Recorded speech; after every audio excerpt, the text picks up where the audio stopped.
ये कहानी है 38 साल के केनिची हमाडा की, जो लगातार 7 दिनों तक अपने ऑफिस में दिन और रात काम करता रहा, जिस वजह से उसकी तबीयत खराब हो गई और फिर वो काम छोड़कर एक गांव में रहने आ गया और यहाँ आकर वो खेती बाड़ी करने लगा।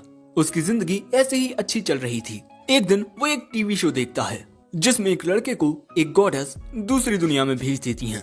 उस लड़के के पास उसकी स्टेटस विंडो होती है, जिसके बाद एक दिन खाना बनाते हुए वो अचानक ही गायब हो जाता है और फिर वो खुद को पाता है एक अलग ही दुनिया में। उसे समझ नहीं आता कि उसके साथ क्या हो रहा है। ये दुनिया बहुत खतरनाक होती है। उसे कुछ भी समझ नहीं आता। वो यहाँ अपना स्टेटस ओपन करने की कोशिश करता है, जो ओपन हो भी जाता है और अब वो समझ चुका है कि वो एक दूसरी दुनिया में आ चुका है। जिसके बाद केनिची देखने लगता है क्या उसके पास कोई मैजिक और स्किल है, लेकिन ऐसा उसे कुछ दिखाई नहीं देता। तभी वो एक ऑप्शन पर क्लिक करता है और उसके सामने एक विंडो ओपन होती है जिसमें ऑनलाइन शॉपिंग थी। साथ ही उसके पास एक आइटम बॉक्स भी होता है जिसमें वो चीजें रख सकता है और ये ट्राई करने के लिए वो कुछ घास लेकर उस आइटम बॉक्स में डालता है जो उसमें स्टोर हो जाती है और इसके बाद वो उस घास को बाहर भी निकाल देता है और कहता है वाह, ये तो बहुत बढ़िया चीज है। लेकिन तभी उसे भूख लगाती है, इसीलिए वो कुछ ऑर्डर करने के बारे में सोचता है, लेकिन वो ऐसा नहीं कर पाता पर्याप्त बैलेंस ना होने के कारण। साथ ही उसे ये भी पता चलता है कि वो ऑनलाइन शॉपिंग में चीजों को बेच भी सकता है और चीजें बेचकर उसे पैसे मिलेंगे, लेकिन उसके पास तो कुछ बेचने के लिए भी नहीं होता। लेकिन तभी उसकी नजर स्केलेटन के अंदर धसी तलवार पर जाती है, जिसके बाद वो उस तलवार को बेचकर काफी सारे पैसे कमाता है और फिर थोड़ा दूध और ब्रेड खरीदता है। जिसके बाद वो एक शॉवल खरीदकर उस स्केलेटन को जमीन में दफना देता है और उससे कहता है तुम्हारी वजह से आज मेरी जान बच पाई है, शुक्रिया। जिसके बाद केनिची एक साइकिल खरीदकर जंगल से बाहर निकलने लगता है और इसके कुछ देर बाद वो दूध पीता है और फिर आसपास के इलाके का मुआयना करता है और इसके बाद फिर से आगे बढ़ने लगता है और फिर शाम के वक्त एक जगह रुककर अपना छोटा सा कैंप लगाता है। जिसके बाद अपने लिए स्वादिष्ट भोजन बनाता है और जब वो ये खाना खाता है उसे बहुत अच्छा लगता है। लेकिन तभी हम देखते हैं कि वहाँ कुछ मॉन्स्टर्स आ जाते हैं और जैसे ही केनिची उन्हें देखता है वो घबरा जाता है और इसके बाद वो अपने ऑनलाइन स्टोर में कोई हथियार ढूंढने लगता है। वो मॉन्स्टर्स धीरे धीरे उसकी ओर बढ़ रहे थे। जिसके बाद वो कुछ पटाखे और एक गैस टॉर्च खरीद लेता है और इन्हें जलाकर उन भेड़ियों की ओर फेंक देता है। धुएं की वजह से वो भेड़िए केनिची से दूर तो होते हैं लेकिन भागते नहीं। जिसके बाद केनिची किसी और चीज को ढूंढने लगता है और इसके बाद वो एक गुलेल खरीद लेता है और इसके बाद वो उस गुलेल से इन भेड़ियों पर पत्थर मारने लगता है और पत्थर लगने की वजह से वो भेड़िए बेहोश हो रहे थे। ऐसे ही लगातार केनिची गुलेल चलाता रहता है। वो भेड़िए वहाँ से भाग जाते हैं। जिसके बाद केनिची तुरंत अपनी बाइसिकल से यहाँ से भागना शुरू करता है। वो रात के वक्त ही एक टॉर्च की मदद से आगे बढ़ रहा था और ऐसे ही वो रात भर बस आगे बढ़ता रहता है। जिसके बाद सुबह होती है और हम केनिची को एक जगह पड़े हुए देखते हैं। जिसके बाद वो होश में आता है। अब जैसे वो आगे बढ़ने की कोशिश करता है, ये जंगल बहुत घना होता है, इसीलिए वो एक पेड़ पर एक सीढ़ी लगाकर एक दूरबीन से दूर देखने की कोशिश करता है। और हाँ, ये सारा सामान वो ऑनलाइन शॉपिंग से खरीद रहा है। सामने उसे काफी बड़ी दीवार नजर आती है। केनिची सोचता है कि अब वो इस शहर में जाकर और पैसे कमा पाएगा, क्योंकि अब उसके पास बहुत कम पैसे बचे हैं। साथ ही अब बारिश भी होने लगी है। जिसके बाद केनिची इसी बड़ी घास के बीच में से जैसे ही जंगल से बाहर निकलता है, उसके सामने अचानक ही एक घोड़ा गाड़ी आ जाती है। वो घोड़ा गाड़ी वाला कहता है तुम ठीक तो हो ना? और यहाँ पर केनिची उस आदमी की बातें समझ पा रहा था। जिसके बाद वो घुड़सवार कहता है मेरा नाम फुओ है और मैं एक मर्चेंट हूँ। अगर तुम राज्य की ओर जा रहे हो तब मैं तुम्हें छोड़ देता हूँ। केनिची कहता है मदद के लिए शुक्रिया, वैसे मेरा नाम केनिची है। यहाँ एक लड़की भी बैठी हुई है, ये भी शहर जा रही है। जिसके बाद फुयो पूछता है कि तुम दहलिया राज्य की ओर क्यों जा रहे हो? केनिची कहता है मैं वहाँ कोई बिजनेस करूंगा। और तभी हम देखते हैं कि उसके सामने बैठी हुई लड़की हाथों से कुछ इशारे करती है और अचानक ही उसके हाथों में एक गिटार आ जाता है, जो देख केनिची हैरान हो जाता है। फुयो बताता है कि इस लड़की के पास एक आइटम बॉक्स है और आइटम बॉक्स काफी रेयर होता है। जिसके बाद ये लोग ऐसे ही आगे बढ़ते रहते हैं। ये एक नदी को पार करते हैं और इस वक्त ये लड़की एक गाना गा रही थी और धीरे धीरे ये लोग शहर के करीब पहुंच जाते हैं और फिर इस बड़े से दरवाजे से गुजरकर ये लोग आते हैं टाउन के अंदर। जिसके बाद हम देखते हैं कि वो लड़की अपनी मंजिल पर पहुंचकर इनसे अलविदा कहकर चली जाती है। वहीं केनिची फूयो की मदद करता है उसका सामान रखवाने में, और क्योंकि फूयो उसे यहाँ तक लेकर आया है इसीलिए केनिची उसे एज अ थैंक्स एक पोटली देता है। इस पोटली में काली मिर्च होती है। फूयो कहता है, हे तुम इतनी खतरनाक चीज बेचने वाले हो, मेरी बात सुनो। बाकोपा द स्पाइस सिंडिकेट को मसालों का पूरा अधिकार है। अगर तुम पर उनकी नजरें आ गईं, तब तुम्हारे लिए ये बिल्कुल भी अच्छा नहीं होगा। अब इसके बाद फूयो इस काली मिर्च के बदले में केनिची को पैसे देने वाला था, लेकिन केनिची पैसे लेने से मना कर देता है। लेकिन फूयो कहता है, हम मर्चेंट चीजों को कम दाम पर जरूर खरीदते हैं, लेकिन फ्री में नहीं, क्योंकि फ्री से ज्यादा महंगा कुछ नहीं होता। जिसके बाद केनिची उससे पैसे ले लेता है और फिर फूयो यहाँ से चला जाता है। जिसके बाद केनिची इन पैसों को अपने एन में कन्वर्ट करता है, जो कि बहुत ज्यादा होते हैं।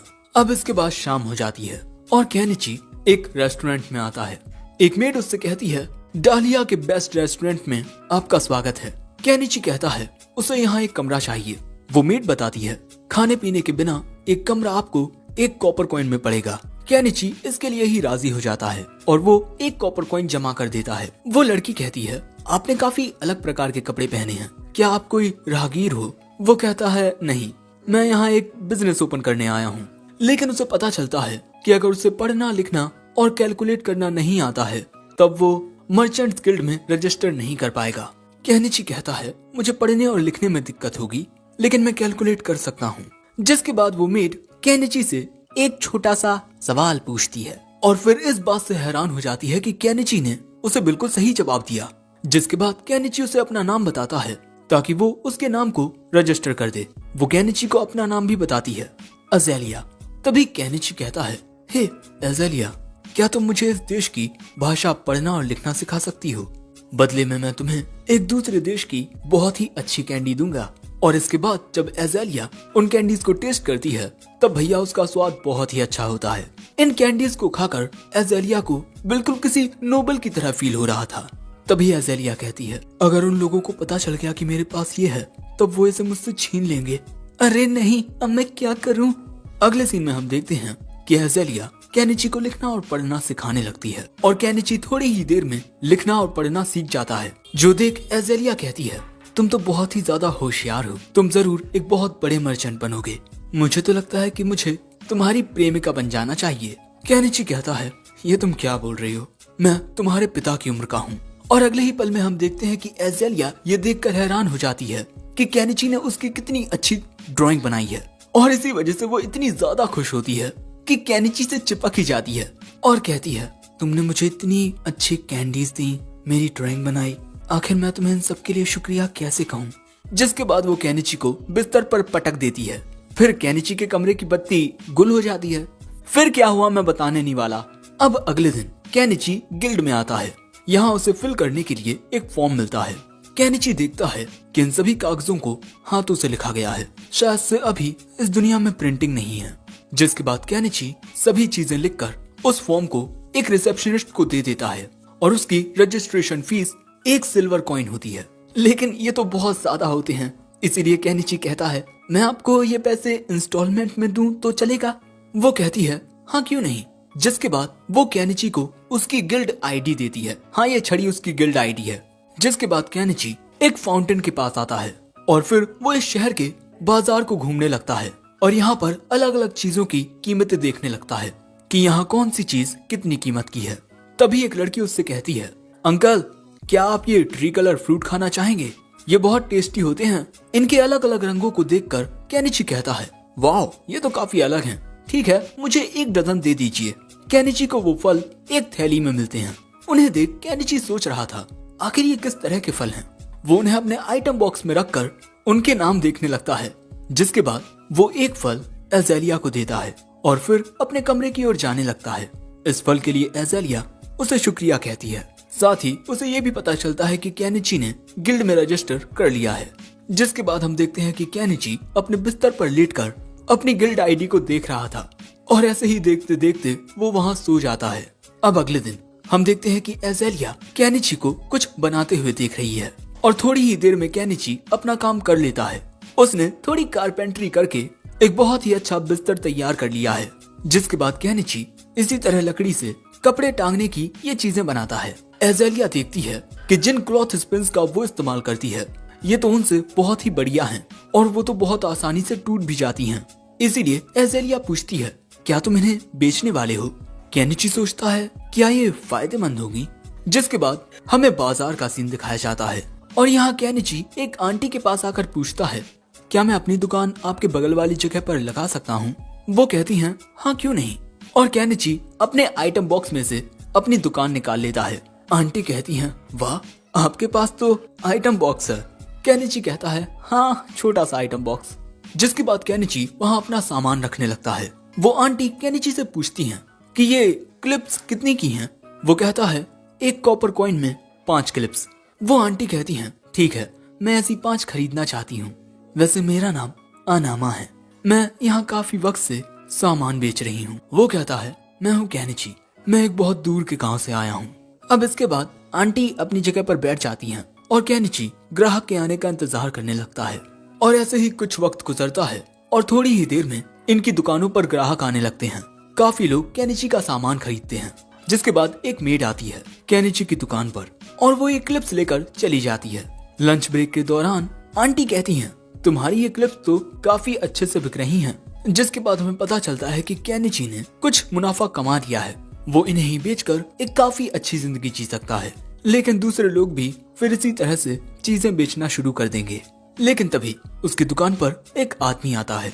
केनिची नोटिस करता है कि इसके कपड़े काफी अच्छे हैं और इसके पास एक तलवार भी है, जिसका मतलब इसका स्टेटस काफी अच्छा होगा। जिसके बाद ये आदमी केनिची से एक चाकू लेकर उसे देखने लगता है। इस चाकू में अलग ही चमक होती है। जिसके बाद वो इसकी धार चेक करता है। एक ही बार में काफी सारी रस्सियां ये आसानी से काट देता है और फिर इसकी कीमत पूछता है। केनिची कहता है, एक की कीमत है 2 सिल्वर कॉइन। वो आदमी कहता है, ये काफी महंगी है लेकिन इनकी क्वालिटी बहुत अच्छी है। वैसे क्या आपके पास इससे कुछ बड़ा है? ये बात सुन केनिची अपनी शॉपिंग साइट में एक अच्छा सा वेपन देखने लगता है और तभी उसे एक चीज मिलती है। ये एक हंटिंग स्वॉर्ड है। वो आदमी इस स्वॉर्ड को निकाल कर देखता है। असल में ये एक बहुत बढ़िया कटाना होती है। वो आदमी इस कटाना की खूबसूरती देखकर हैरान हो जाता है और इसकी कीमत पूछता है। केनिची बताता है, 1 गोल्ड कॉइन। वो आदमी कहता है कि ये बहुत कीमती है लेकिन बहुत खूबसूरत भी, मैं क्या करूं? केनिची को लगता है कि कहीं उसने कुछ ज्यादा ही कीमत तो नहीं बता दी। लेकिन तभी अचानक उसके सामने एक लड़की आ जाती है। वो देखता है कि ये तो एक बिल्ली जैसी इंसान है। वो लड़की केनिची की कंध ले रही है। लेकिन तभी उसके सिर पर एक मुक्का लगता है। हम देखते हैं कि ये उसके ही नस्ल के दूसरे लोग थे। लेकिन ये आदमी है तो ये मॉन्स्टर की तरह लगेंगे, ये लड़की है तो क्यूट लगेगी और इसका नाम मियाले है। लेकिन तभी अचानक केनिची उन बीस्ट को देखकर डर जाता है। ये सभी हैं बीस्ट फॉक। केनिची बताता है कि जिस गांव से वो आया है उस गांव में बीस्ट फॉक नहीं है। लेकिन तभी एक बलौटा केनिची के दुकान की छत पर चढ़ के उस पर लगी हुई चादर को उतार कर उसे अपने हाथों में रखकर कहता है, मैं ये खरीदना चाहता हूँ। केनिची के दिमाग में आता है कि उसे इस चादर को बेचकर दूसरी चादर खरीदनी चाहिए। जिसके बाद वो इस चादर की कीमत 3 कॉपर कॉइन बताता है। लेकिन उस बिलौटे को ऐसी 3 चादर चाहिए जिनकी कीमत 9 कॉपर कॉइन हुए। लेकिन केनिची इन्हें डिस्काउंट देगा और इनके सिर्फ 8 कॉपर कॉइन लेगा। लेकिन इन बेचारों के पास 8 कॉपर कॉइन नहीं होते। तब केनिची कहता है, तब तुम लोग मुझे 2 सिल्वर कॉइन दे दो और मैं तुम लोगों को 2 कॉपर कॉइन वापस करूंगा। लेकिन उसकी ये बात सुन ये सभी उसे बहुत अजीब ढंग से घूरने लगते हैं। लेकिन तभी ये आदमी कहता है कि वो दुकानदार बिल्कुल सही कह रहा है। जिसके बाद हम देखते हैं कि ये लोग खरीदारी करके चले जाते हैं। और इसके बाद ये आंटी जी बताती हैं कि वो सभी केनिची को इसीलिए घूर रहे थे क्योंकि उन्हें कैलकुलेशन करने में दिक्कत आती है। तभी ये आदमी कहता है, तुम काफी भरोसेमंद हो, मैं ये खरीदने के लिए तैयार हूँ। जिसके बाद केनिची रेस्टोरेंट में आकर अपनी 5 रातों का किराया दे देता है। दूसरी ओर एक महल में केनिची की क्लिप को देखते हुए एक लड़की कहती है, तुम्हें इतनी अच्छी चीज इतने सस्ते में मिल गई। मार्गरेट तुम कल जाना और ऐसी और भी क्लिप्स खरीद कर लाना। लेकिन अगले ही पल में ये मैडम जी डिसाइड करती हैं कि हम ये चीज अपनी कंपनी में बेचेंगे। हमारी मेलो ट्रेडिंग कंपनी का एक उसूल है कि कभी भी एक अपॉर्चुनिटी को अपने हाथों से ना जाने दो। जिसके बाद ये मैडम अपने पिता के पास जाने लगती हैं। दूसरी ओर हम देखते हैं कि केनिची शाम के वक्त नहा रहा होता है और तभी वो अपनी ऑनलाइन शॉप में देखता है कि वो वहाँ से बाथ ड्रम भी खरीद सकता है। और इसके बाद वो सोचने लगता है कि वो ड्रम में पानी भरकर नीचे से उस पर आग लगाकर पानी को गर्म कर सकता है और उसमें नहा सकता है। अब रात के वक्त वो इसी से रिलेटेड काम करने लगता है और सोचता है कि आखिर उसकी ये ऑनलाइन शॉपिंग वाली चीज काम कैसे करती है, क्योंकि उसकी ये जो स्टेटस विंडो है वो उसके अलावा किसी और को दिखाई नहीं देती। साथ ही केनिची इस विंडो को छू भी सकता है, लेकिन इस विंडो में से आखिर चीजें आती कहाँ से हैं? कहीं उसके साथ कोई स्कैम तो नहीं हो रहा कि उसे अभी चीजें मिलती रहेंगी, बाद में कोई उसकी आत्मा को उससे छीन लेगा, और आखिर वो इस दूसरी दुनिया में आया ही क्यों है? और इसी बारे में सोचते हुए वो बिस्तर पर लेट जाता है, क्योंकि भैया किसी सवाल का जवाब तो मिलने वाला नहीं है। और इसके बाद हमें जंगल का सीन दिखाया जाता है, जहां हम एक कबूतर जैसे पक्षी को शायद उसके घोंसले में जाते हुए देखते हैं। और तभी एक लड़की एक डंडा लेकर उस कबूतर को उससे मारकर कुचलने लगती है और रात के वक्त वो आग जलाकर उसी कबूतर को खाती है। इस लड़की की हालत बहुत बुरी थी, इसे आज तक कभी भी पेट भर खाना नहीं मिला। तभी उसे किसी की आवाज आती है, वो घबराकर तुरंत आग को बुझा देती है और जंगल में छुपने के लिए भाग जाती है। और यहीं पर ये एपिसोड 1 एंड होता है।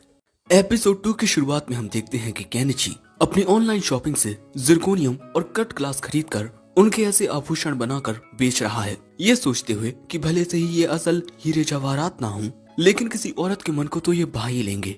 केनिची हमेशा ही बहुत अच्छे अच्छे आइटम्स लेकर आता है, इसीलिए ये आंटी उससे पूछती हैं कि उसका सप्लायर कौन है। वो कहता है ये तो आंटी जी सीक्रेट है। तभी वहाँ ये मेड आकर कहती है मुझे कुछ क्लॉथ स्पिन्स खरीदने हैं, और केनिची ये सुनकर हैरान हो जाता है कि उसे 100 क्लॉथ स्पिन्स खरीदने हैं। लेकिन वो लड़की मजाक नहीं कर रही, क्योंकि उसके पास पैसे भी होते हैं। जिसके बाद केनिची इन क्लॉथ स्पिन्स को गिनने लगता है। तभी उस मेड की नजर इन आभूषणों पर जाती है, जिसके बाद वो एक नेकलेस को देखती है। केनिची कहता है कि इसकी कीमत 6 छोटे सिल्वर कॉइन है। जिसके बाद वो मेड कहती है मुझे ये खरीदना है, और इसी तरह वो सामान लेकर यहाँ से चली जाती है। जिसके बाद हम देखते हैं कि लगातार केनिची की दुकान का सामान बिकता रहता है, और फिर ऐसे ही शाम हो जाती है। और तभी उसकी दुकान पर ये बीस्ट फॉक आते हैं।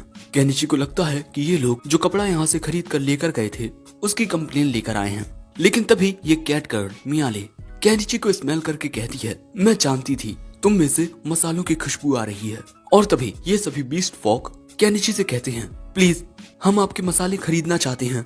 मियाले के जरिए हम जान चुके हैं कि आपके पास मसाले हैं। लेकिन तभी आंटी आकर कहती हैं ये यहाँ पर नया है, और अगर बाकोपा की नजरें इस पर आ गई तब इसके साथ बहुत बुरा हो सकता है। जो बात सुन वो सभी बीस्ट फॉक कहते हैं प्लीज आप कुछ कीजिए ना।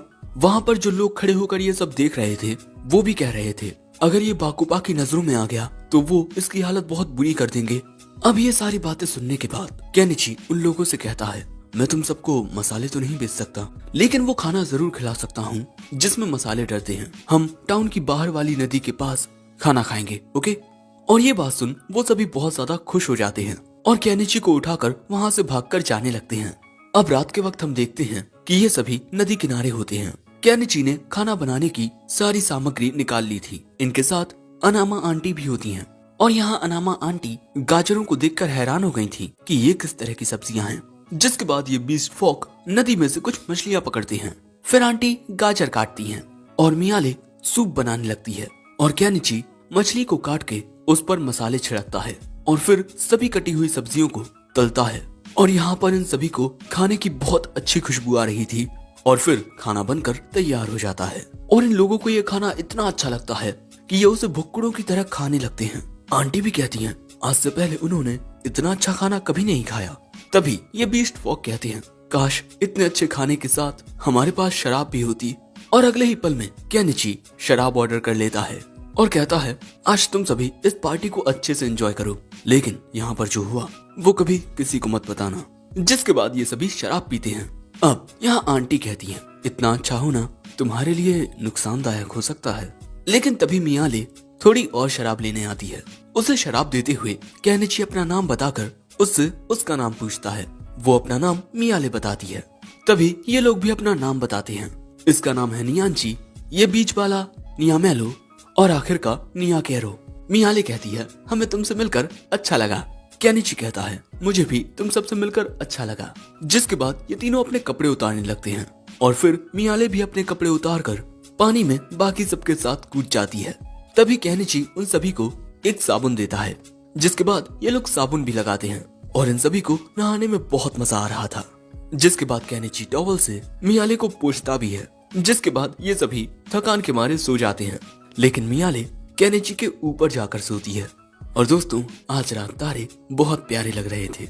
अब अगले दिन एज़ेलिया केनिची से पूछती है कि कल रात वो कहाँ था। केनिची बताता है कि कल रात मैं टाउन के बाहर कुछ बीस्ट फॉक के साथ घूम रहा था।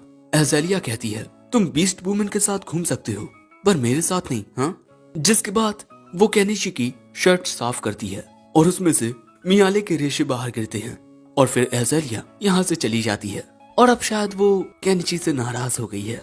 अब इसके बाद केनिची अपनी दुकान लगाता है और यहाँ वो मेड आती है अपनी मालकिन के साथ, और ये मोहतरमा काफी खूबसूरत होती हैं। और जब ये दोनों केनिची की दुकान पर आती हैं, केनिची उस मेड को देख पूछता है, क्या तुम सामान लेने के लिए आई हो? जिसके बाद वो मेड केनिची से ये नेकलेस खरीद लेती है। जिसके बाद ये मोहतरमा उस नेकलेस को अच्छे से देखने लगती हैं और फिर वहाँ पर रखे हुए बाकी के आभूषणों को भी देखने लगती हैं। इनमें लगा हुआ पॉलिश्ड कांच बिल्कुल हीरे की तरह लग रहा है। जिसके बाद ये केनिची से कहती हैं, अगर तुम्हारे पास ऐसा ही और सामान है तब मैं उसे देखना चाहती हूँ। जिसके बाद केनिची अपने आइटम बॉक्स से कुछ और नेकलेसेस बाहर निकालता है। ये मोहतरमा देखकर हैरान हो जाती हैं कि केनिची के पास एक आइटम बॉक्स भी है। और इसके बाद वो उससे कहती हैं, मैं तुम्हारे साथ कुछ बात करना चाहती हूँ। मैं प्रिमूला हूँ, मेलो ट्रेडिंग कंपनी के मालिक की बेटी, और मैं चाहती हूँ कि तुम मेरे पिता से मिलो। तभी आंटी केनिची को बताती हैं कि ये लोग डालिया के सबसे बड़े ट्रेडर्स हैं और जो बॉस मेलो हैं वो एक बहुत ही अच्छे इंसान हैं। जिसके बाद हम देखते हैं कि केनिची एक घोड़ा गाड़ी में बैठकर इन दोनों के साथ जाने लगता है। और यहाँ मेड मार्गरेट केनिची को एक कपड़ा देती है। वो देखता है कि इसमें क्लॉथ स्पिन्स हैं। प्रिमूला बताती है कि उसने एक क्राफ्टमैन से इन क्लॉथ स्पिन को रिक्रिएट करवाया है, लेकिन वो बीच का मेटल पार्ट नहीं बना पाया और उसने कहा कि इसे बनाने के लिए एडवांस टेक्नोलॉजी का यूज किया गया है। जिसके बाद ये सभी प्रिमूला के मेंशन तक पहुंच जाते हैं और ये देख केनिची सोचता है कि नोबल्स की जिंदगी कितनी आलीशान होती है। जिसके बाद उसकी मुलाकात प्रिमूला के पिता मेलो ट्रेडिंग कंपनी के मालिक मेलो से होती है। केनिची उन्हें अपना नाम बताता है, ये कहते हुए कि मैं यहाँ आपकी बेटी के कहने पर आया हूँ। जिसके बाद हम देखते हैं कि मिस्टर मेलो केनिची के आभूषणों को देखने लगते हैं और प्रिमूला के जरिए उन्हें ये भी पता चलता है कि केनिची के पास एक आइटम बॉक्स है।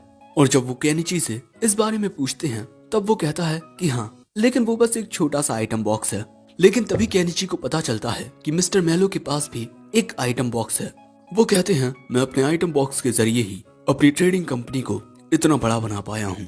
केनिची कहता है, मैं तो अपने आइटम बॉक्स में फालतू का सामान रखता हूँ। और इसके बाद वो पूछता है, तो आपने मुझे यहाँ क्या बात करने के लिए बुलाया है?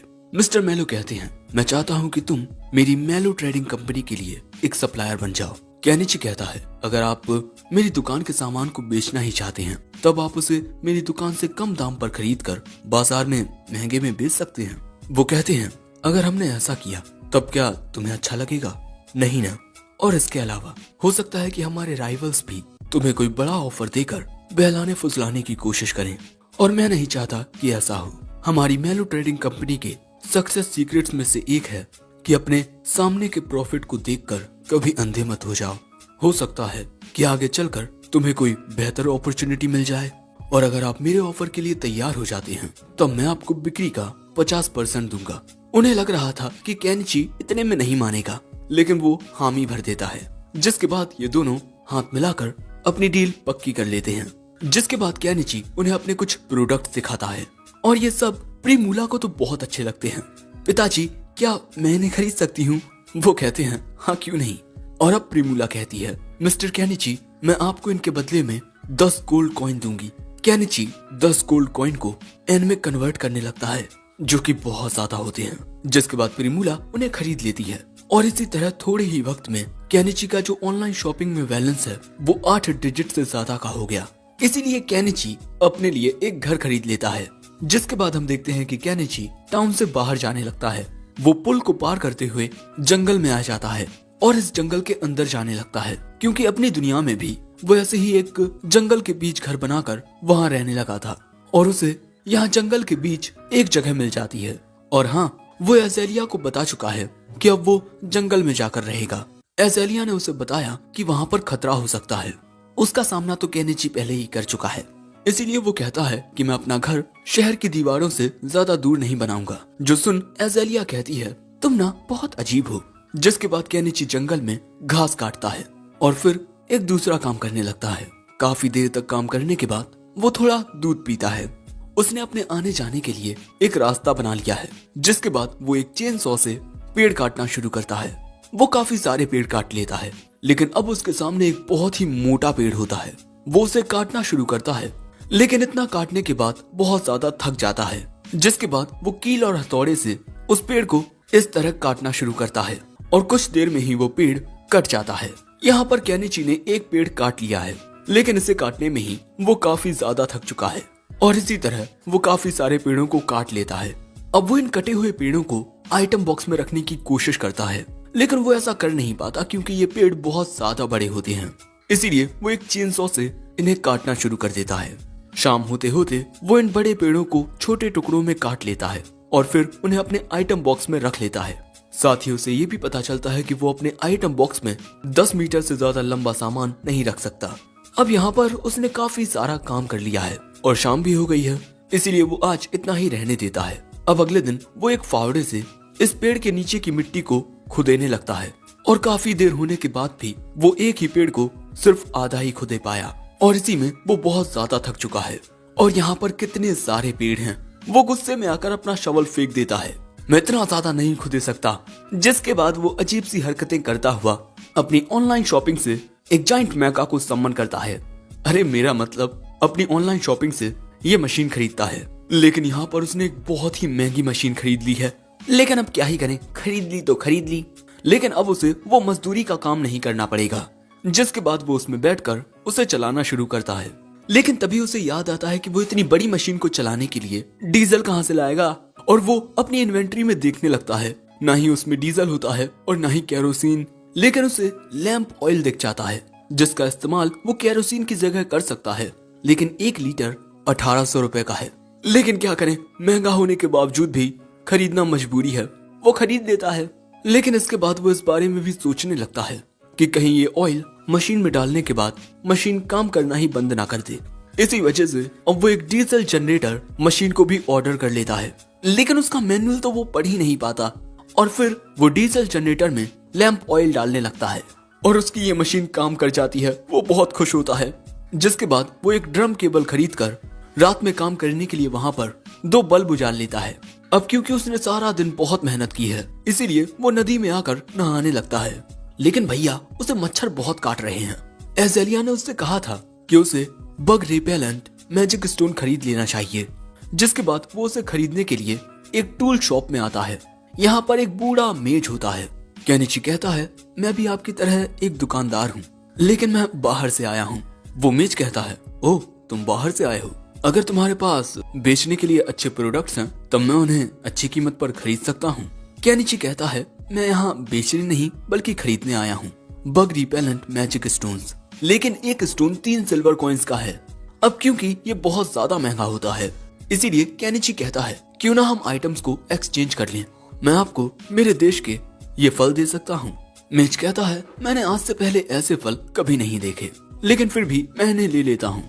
अगले सीन में हम देखते हैं कि आंटी केनिची को उस बुढ़े के बारे में बताती हैं कि वो बहुत ही ज्यादा समझदार है। डालिया में उसे एक चलता फिरता इंसाइक्लोपीडिया कहा जाता है और अगर केनिची उससे दोस्ती कर ले तो ये उसके लिए काफी अच्छा हो सकता है। लेकिन यहाँ केनिची एक वांटेड पोस्टर को देख रहा था। इस बंदे का नाम शागा है। ये इस एरिया में मौजूद बैंडिट्स का लीडर है। दूसरी ओर जंगल में हमें एक सौदेबाजी दिखाई जाती है। एक आदमी कुछ पैसे लेकर इस बच्ची को बेच देता है। इस बच्ची को हमने एपिसोड 1 के एंड में देखा था। जिसके बाद वो आदमी यहाँ से चला जाता है और ये बच्ची अपने नए मालिक की घोड़ा गाड़ी में बैठने जाती है। लेकिन वहाँ पर इसी की तरह काफी सारे गुलाम थे। जिसके बाद ये बच्ची उन्हीं के पास जाकर बैठ जाती है। ये घोड़ा गाड़ी आगे चलती है, लेकिन तभी अचानक इन पर हमला हो जाता है। घोड़ा गाड़ी पलट जाती है और इन गुलामों को खरीदने वाले को भी मार दिया जाता है। ये डाकू थे और ये था वही शागा, बैंडिट्स का लीडर। जिसके बाद अगले दिन हम देखते हैं कि केनिची अपनी इस मशीन के जरिए काफी आसानी से उन पेड़ों को उखाड़ पा रहा था और फिर वो उन्हें उखाड़ कर दूर फेंक देता है अब तो उसे ये काम करने में भी मजा आ रहा है। वो बहुत आसानी से और तेजी से इन सभी पेड़ों को उखाड़ता जा रहा था और बस कुछ ही देर में वो अपना सारा काम कर लेता है और इसके बाद मशीन के ऊपर चढ़ के कहता है, इस नई दुनिया में एक आरामदायक जिंदगी जीने के लिए मैं इस जगह जंगल के बीचों बीच अपना एक लकड़ी का घर बनाऊंगा। लेकिन हाँ यार, ये मशीन खरीदने के बाद मेरे पास अब ज्यादा पैसे नहीं बचे, मुझे और सामान बेचना पड़ेगा। एंड गाइस, यहीं पर एपिसोड 2 एंड होता है। सो क्या लगता है, क्या केनिची अपनी मनचाही जिंदगी जी पाएगा? तुम लोग अपने ओपिनियन कमेंट बॉक्स में शेयर कर सकते हो और ये भी बता देना कि ये वीडियो कैसा लगा। वीडियो पसंद आया हो तो लाइक कर देना, चैनल पर नए आए हो तो सब्सक्राइब करते जाना और इसे अपने दोस्तों के साथ शेयर भी कर देना। साथ ही डिस्क्रिप्शन में मेरे सेकंड चैनल का लिंक है, उसे सब्सक्राइब कर लो और साथ ही मुझे इंस्टा और फेसबुक पर भी फॉलो कर लो, उनके लिंक भी डिस्क्रिप्शन में मिल जाएंगे। और चाहो तो हमारे चैनल की मेंबरशिप को भी ज्वाइन कर सकते हो। And in the end, sayonara.